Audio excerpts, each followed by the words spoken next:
बिस्मिल्लाहिर्रहमानिर्रहीम। अस्सलामुअलैकुम वरहमतुल्लाहि वबरकातुहू। दोस्तों, क्या आपने कभी बहलूल दाना का नाम सुना है? अगर नहीं तो आज की ये वीडियो खास तौर पर आप ही के लिए है।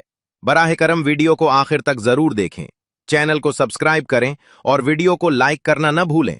आइए चलते हैं आज के असल मौजू की तरफ। बहलूल का नाम सुनते ही जहन में एक ऐसे शख्स का तसव्वुर आता है जो बज़ाहिर दीवाना मगर हकीकत में दाना था। उन्हें बहलूल दाना कहा जाता है। वो 5वें अब्बासी खलीफा हारून और रशीद के दौर में एक फलसफी, वली कामिल और दुनिया से बेनियाज दरवेश के तौर पर मशहूर थे। न कोई घर, न कोई मुस्तकिल ठिकाना, नंगे पांव शहर की गलियों में चलते, जहां थक जाते वहीं बैठ जाते।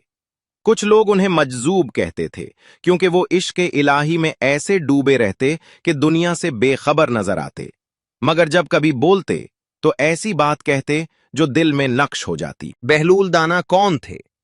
बहलूल का नाम सुनते ही जहन में एक ऐसे शख्स का तसव्वुर आता है जो बज़ाहिर दीवाना मगर हकीकत में दाना था।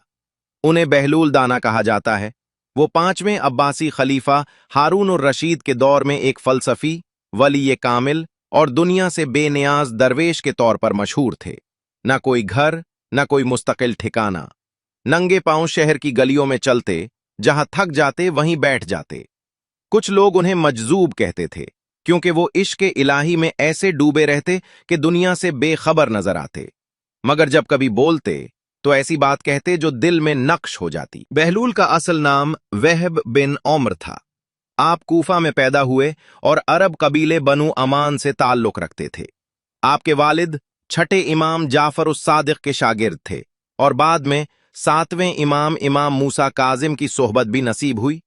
खुद बहलूल भी इमाम मूसा काजिम के खास पैरोकारों में शामिल थे। जब खलीफा हारून और रशीद ने इमाम मूसा काजिम को कैद किया और उनके पैरोकारों पर सख्तियां शुरू हुईं, तो वहब यानी बहलूल कैद खाने में इमाम से रहनुमाई लेने पहुंचे।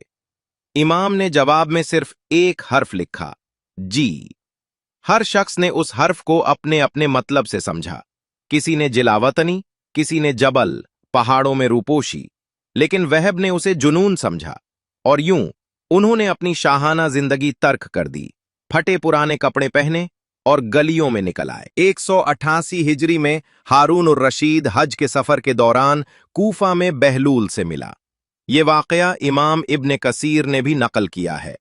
बहलूल की नसीहतों से मुतासिर होकर हारून उन्हें बगदाद ले आया, मगर बहलूल का असल ठिकाना हमेशा बगदाद की गलियां ही रहीं।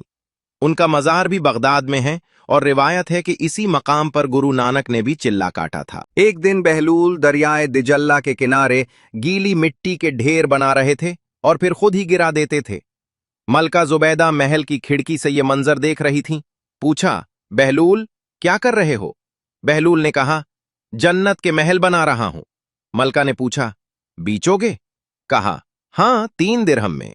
मलका ने फौरन कीमत अदा कर दी। उसी रात हारून और रशीद ने ख्वाब में जन्नत के महल्लात देखे, जिनमें एक महल मलका जुबैदा के नाम था, मगर जब वो अंदर जाने लगा तो दरबान ने रोक दिया। ये महल सिर्फ उसी के लिए है जिसके नाम पर है।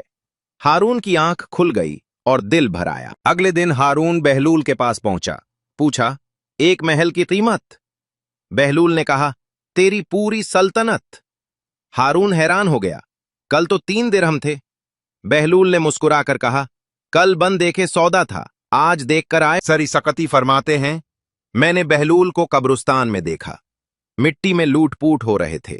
कहा, मैं उन लोगों के पास हूं जो ना अजियत देते हैं ना गीबत करते हैं। बहलूल कहा करते थे, मैं बंदों की अल्लाह से सुलह करा रहा हूं। कभी कहते, अल्लाह मान रहा है, बंदे नहीं, और कभी, आज बंदे मान गए, अल्लाह नहीं मान रहा। दोस्तों, बहलूल दाना के वाकयात सिर्फ कहानियां नहीं बल्कि जिंदगी के आईने हैं। कुछ लोग उन्हें अफसाना कहते हैं, कुछ रूहानियत की मेराज, मगर एक बात तय है, बहलूल दाना की बात पत्थर पर लकीर है।